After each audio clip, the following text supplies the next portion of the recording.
Bapak Ibu yang dikasihi Tuhan Yesus, Shalom. Pada hari ini kami akan melaksanakan persekutuan doa yang akan dipimpin oleh Bapak Sugiarto. Untuk itu, marilah kita menaikkan pujian yang akan diambil dari KJ 10 ayat 1 dan 2.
Marilah kita satukan hati di dalam doa.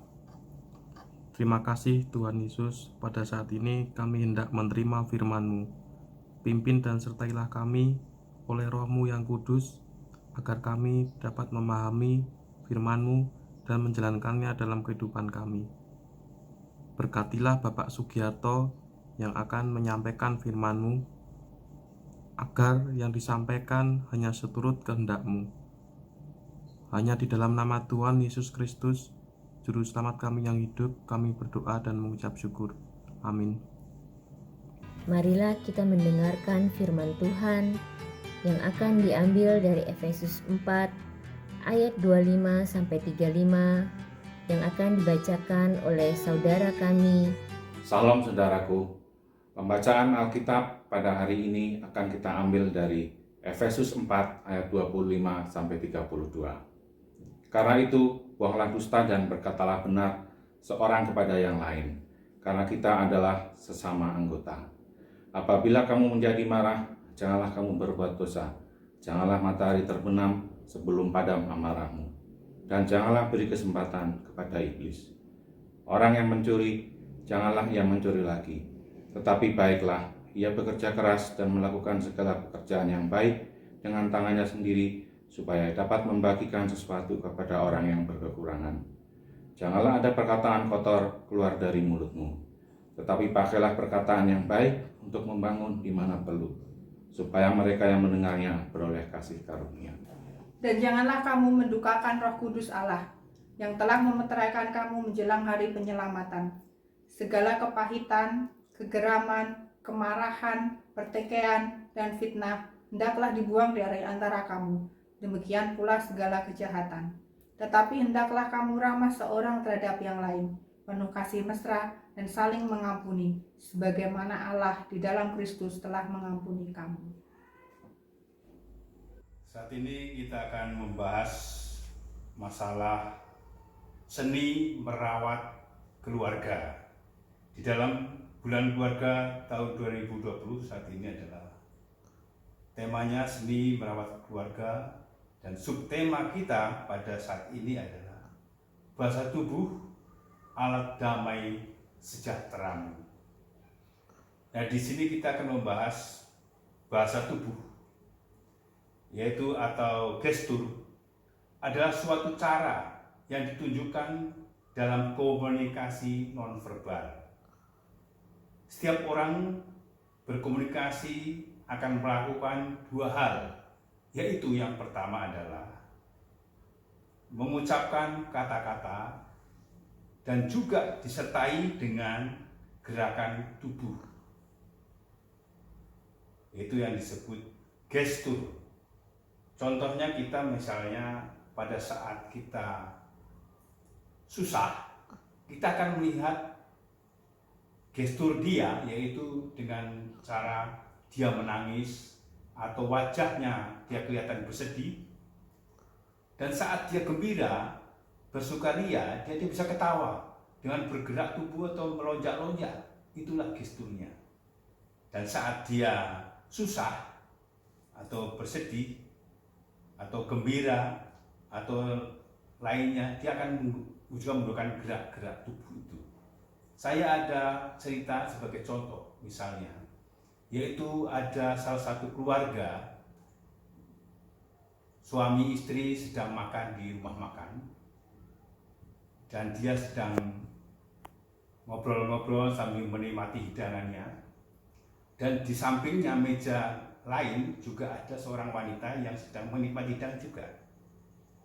Dan si istrinya, istri dari suami istri tadi, dia selalu melihat perempuan itu yang selalu menatap si suaminya itu dengan tatapan yang seolah-olah mencurigakan. Dan pada saat itu lagi asik mengobrol, saling menikmati minuman, dan sang suami sambil merokok, melihat HP juga. Ada perempuan itu mendekat ke meja kedua suami istri tadi, itu lalu menegur, "Pak, saya hamil."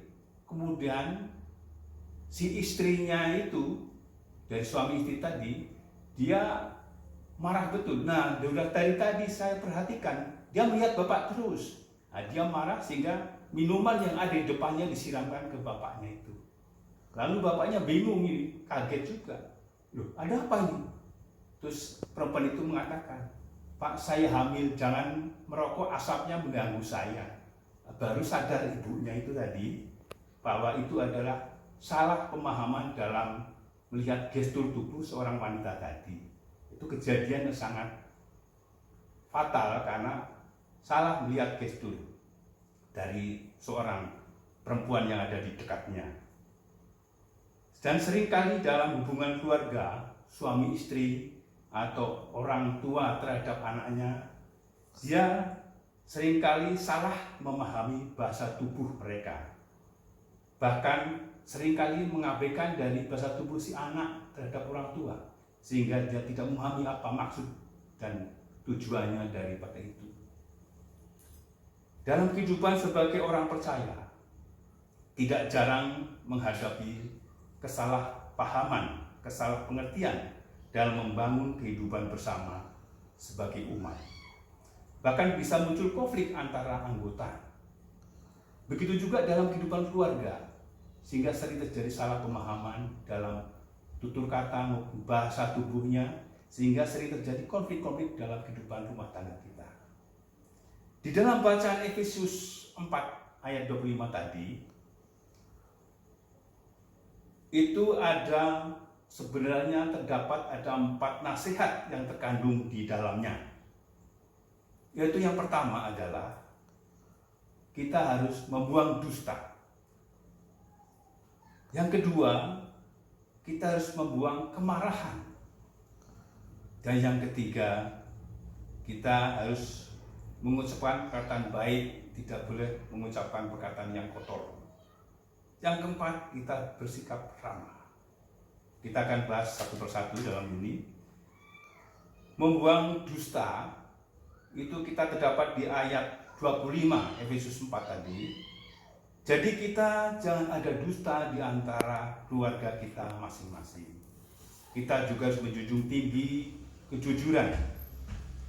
Tanpa kejujuran akan mengakibatkan kehancuran.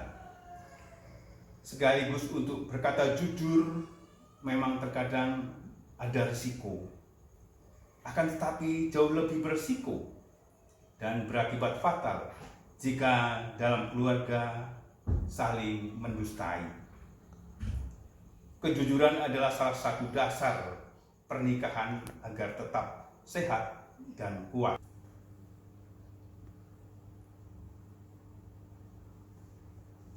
Seperti yang disampaikan oleh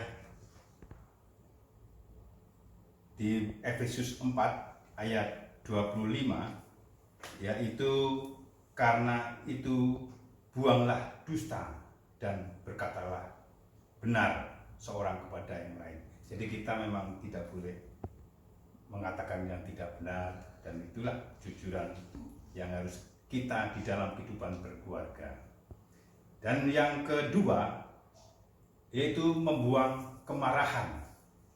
Juga ini terdapat dalam Efesus 26, yaitu yang berbunyi, apabila kamu menjadi marah, janganlah kamu berbuat dosa. Janganlah matahari terbenam sebelum padam amarahmu. Jadi tidak boleh marah berkepanjangan, apalagi marah yang tidak ada ujung pangkalnya. Tahu-tahu datang-datang marah, sehingga orang akan takut. Dalam kehidupan keluarga, anak-anak akan takut jika khawatir nanti bapaknya datang marah-marah lagi. Inilah kita harus berusaha membuang marah. Walaupun Rasul Paulus juga mengatakan bahwa marah itu wajar jika dilakukan dengan dasar yang benar dan untuk tujuan yang benar. Menjadi tidak wajar kalau segala sesuatu yang terjadi di luar keinginannya mengakibatkan marah dan menjadi pemarah. Jadi kalau suatu saat tiba-tiba marah tidak ada sebab-sebabnya, sehingga dalam kehidupan rumah tangga terjadi kemarahan dan terjadi keretakan dalam kehidupan rumah tangga antar suami istri dan antar bapak orang tua dengan anaknya, sehingga anaknya akan selalu takut, sehingga ada bapaknya akan pemarah, mereka merasa tidak nyaman di dalam rumah, sehingga itulah yang terjadi. Andai kata kita sering terjadi kemarahan dalam kehidupan rumah tangga kita. Dan yang ketiga, kita harus mengucapkan perkataan yang baik. Jangan mengucapkan perkataan yang kotor. Jangan mengucapkan perkataan yang kotor, bukan hanya kutukan atau umpatan, bukan saja guruan yang kata-kata jorok atau kurang ajar, segala sesuatu yang tidak bermanfaat bagi orang lain. Hal demikian jangan dilakukan karena tidak mendatangkan berkat. Setiap pasangan harus belajar untuk berkata dengan penuh kelembutan dan cinta kasih, kata-kata yang mengoreksi tanpa menghakimi, yang mendorong tanpa memaksa, yang mengarah tanpa menggurui, bahkan sekedar mengucapkan salam dalam menyatakan apa kabar anakku. Hal ini sudah sangatlah bernilai bagi anggota keluarganya. Jadi jika kita menegur seorang anak atau seorang istri, misalnya ada istrinya ingin memakai baju menurut suaminya itu tidak sesuai, dan kita bisa cara menegurnya dengan cara, oh bagus tapi ini kurang ini, ya begitu. Tapi kalau terus, oh jelek, itu timbullah suatu kata-kata, jadi perkataan yang tidak mengenakan hatinya, sehingga muncullah kerasa ketidaknyamanan dalam kehidupan ini. Dan yang keempat adalah keramahan. Keramahan ini juga di dalam Efesus 4 ada di dalam ayat 32. Kita juga di dalam 32 kita disebutkan juga, kita mencari dulu 32. Tetapi hendaklah kamu ramah terhadap yang lain, penuh kasih mesra dan saling mengampuni, sebagaimana Allah di dalam Kristus mengampuni kamu. Nah ini dalam ayat ini juga kita harus mengucapkan, harus selalu beramah-ramah terhadap keluarga, terhadap istri, terhadap anak. Keramahan hubungan dengan sikap dan perilaku dan tindakan yang terbuka kepada siapapun, disertai dengan cinta kasih, apalagi itu kepada keluarga. Rasul Paulus juga mengatakan bahwa kehidupan bersama harus selalu dengan sikap yang ramah, penuh kasih mesra, dan saling mengampuni, karena disitulah wujud dari keluarga Allah. Dan itulah yang harus kita pedomani di dalam kehidupan kita, yang harus kita teladani sebagai orang yang kita ingin hidup merubah dengan cara bahasa tubuh kita. Melalui keempat hal inilah kita menjadi ingat bahwa kejujuran, menahan marah, berkata yang baik, dan keramahan adalah hal yang harus diusahakan dalam kehidupan keluarga. Sekaligus ingat bahwa bahasa tubuh seperti apa yang harus kita tunjukkan bersama dengan perkataan yang membangun. Misalnya dengan memeluk, tepukan di pundak, tangan terbuka, dan senyuman yang tulus. Itu semua adalah beberapa dari berjuta bahasa tubuh yang menyertai kita tatkala kita berusaha menghadirkan damai sejahtera dalam kehidupan keluarga. Demikian kita sampaikan, amin.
Satukan hati di dalam doa. Bapa yang bertahtakan di dalam kerajaan sorga, terima kasih atas penyertaan-Mu, sehingga kami masih diberi kesempatan untuk memuji dan memuliakan nama-Mu. Pada kesempatan ini, kami ingin berdoa bagi saudara-saudara kami yang sedang mengalami sakit atau pemulihan. Kiranya Engkau sertai mereka, berikanlah mereka kesembuhan, sehingga mereka dapat bersama dengan kami untuk memuji dan memuliakan nama-Mu. Tak lupa kami juga berdoa bagi saudara kami yang sedang berulang tahun atau ulang tahun pernikahan. Kiranya Engkau sajalah yang menyertai mereka di usia baru mereka. Sertai mereka dan jadikanlah mereka pribadi yang takut akan Engkau, dan terus memuji dan memuliakan nama-Mu. Bapa di sorga, kami juga ingin berdoa bagi pengurus wilayah Bupati Gajah Mergangsan. Kiranya Engkau sertai setiap kegiatan yang ia rencanakan. Kiranya Engkau lancarkan dan sertai setiap apa yang kami lakukan boleh menjadi berkat bagi sesama. Kami juga berdoa bagi para pelayan-Mu, majelis dan pendeta GKJ Mergangsan. Kiranya mereka dapat melayani Engkau dengan sesungguh hati dan bukan karena paksaan. Biarlah apa yang mereka kerjakan dapat menyenangkan hati-Mu dan dapat menjadi persembahan bagi hormat dan kemuliaan nama-Mu. Kiranya Engkau juga memberkati bangsa dan negara kami. Engkau memberkati pemerintahannya mulai dari yang tertinggi hingga yang terendah. Kiranya kuasa-Mu nyata di tengah-tengah pemimpin yang memimpin bangsa dan negara ini. Kiranya juga Engkau memberikan kedamaian dan keamanan kepada bangsa dan negara kami. Hanya di dalam nama Tuhan Allah kami, Yesus Kristus, kami berdoa dan mengucap syukur. Haleluya. Amin. Amin. Terima kasih Bapak Ibu.